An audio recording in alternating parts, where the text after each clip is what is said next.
I hate sand. It's coarse, it's rough, and it gets everywhere. Oh, hello. Welcome to the Tottori Sakyu. This is Japan's only desert and is one of the biggest draws to the prefecture, which is on the Sea of Japan. But there's a lot more to this area than just this sandy desert, so let's see what we can find. When you think of Japan, what comes to mind?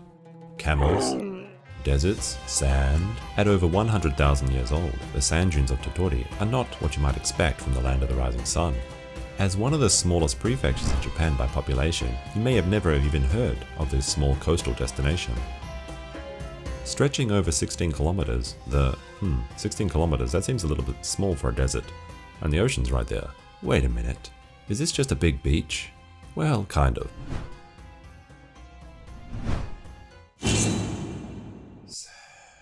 The dunes of Tottori draw millions of tourists per year. Not only sand, you can enjoy surfing down the dunes, camel rides, paragliding, the rugged coastline of the Sanin Kaigan Geopark, or just relax with the sights and sounds of the Sea of Japan. I once heard a concept called blue healing that claims that the human mind subconsciously is relaxed by large blue scenes because water is essential to life, and when away from large bodies of water, the mind becomes anxious. So, by looking out over a large lake or sea, your mind will naturally become calmer. Is that true? Probably not, but it sounds true. And in the end, isn't that the real truth?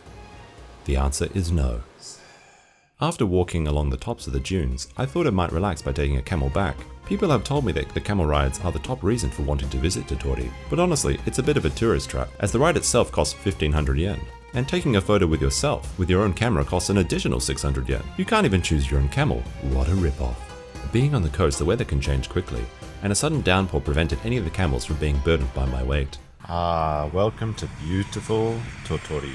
Searching for something to pass the time until the rain stopped, I found the nearby sand museum. Well, that sounds fascinating. But it was. In fact, I would say that the sand museum was the absolute highlight. Shifting like the dunes, when I visited, the display was of Czechia and Slovakia, travel around the world in sand. The giant sand castles and stunning attention to detail, all wrought in sand, is unforgettable. Painstakingly crafted by sand art. Okay, is that really a thing? Oh, apparently it is. But, okay, they are seriously talented. Beautiful. Inspiring.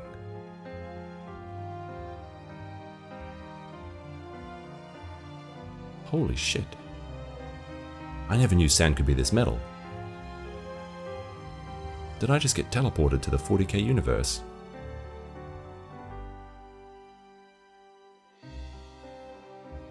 Ah yes, very Kafka-esque.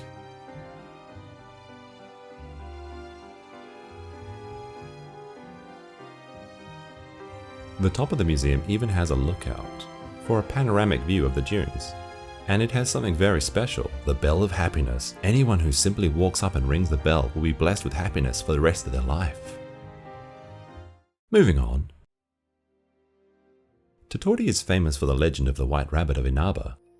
One day, a white rabbit on the Oki Islands wanted to travel to the shores of Tottori, but could not swim. But he had a cunning ruse. He told a shark he wanted to see whose clan had more members, the rabbit or the shark clan, and told the sharks to make a line from head to tail towards Tottori. He would then run along their backs and count the sharks as he passed. The sharks fell for his plan, and he used their backs as a bridge. But just before reaching the shore, he boasted how clever he was to deceive the sharks.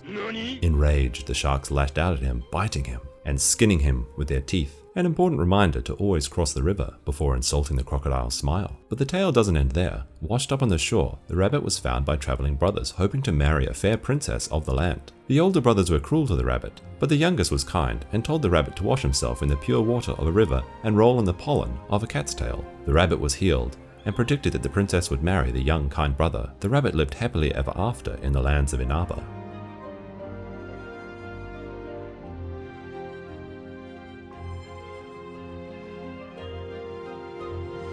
As the rain cleared, I started to look for somewhere to take a break and have lunch. The Rakuruya looks relaxing.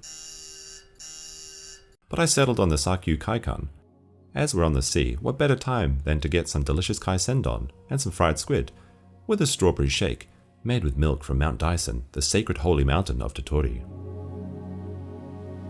After lunch, I felt compelled to unravel the mysteries of the dunes. Alright, here's something really strange, but for some reason, apparently, can you see that? Apparently ladybugs love sand dunes. There's like one here. There's like another one over here. So there's another one over here. Why are there so many... Wait, where'd it go? Why are there so many sand ladybugs on sand dunes? If someone knows, can they please tell me? It's so bizarre. There's like maybe 20 of them right here. Wow. There's another one. Why do ladybugs like the sand dunes? And another one. And another one. With the sun returning and the late spring weather, temperatures were beginning to rise. So I also tried some local ice cream, fresh sand added to every scoop. Just kidding, it's coffee. Having my fill of sand, it was time to head to my next destination. Driving an hour along the rugged and often unseen coast of Japan, battling the intense wind, to arrive in the fishing town of Mikuriya, a small but historically significant town marking the location where an emperor secretly returned to the mainland of Japan after being exiled. Driving down from the highway, the sea rises from the horizon as the traditional houses and boats appear, very reminiscent of the town in Ponyo by the sea.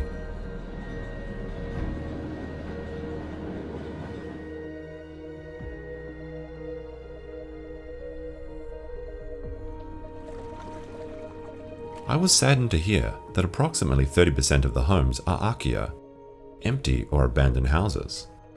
One of these abandoned homes was provided for me for my duration in Tottori, and the owner told me this particular 2-story confirmed haunted house was purchased for just $5,000. A 1-minute walk from the beach, I was even tempted to buy an akiya myself. Man, this place is perfect for me. I love games and manga. Apart from local fishermen, the town is mainly frequented by travelers seeking to hike the nearby Mount Daisen. But I was not here for a holiday, and it was time to get to work. In the next Tales of Tottori, you'll get to see something very special, a living fossil and one of Japan's most unique creatures. Join us as we undertake a research mission in the dark through the rivers of Daisen, searching for the elusive Japanese giant salamander.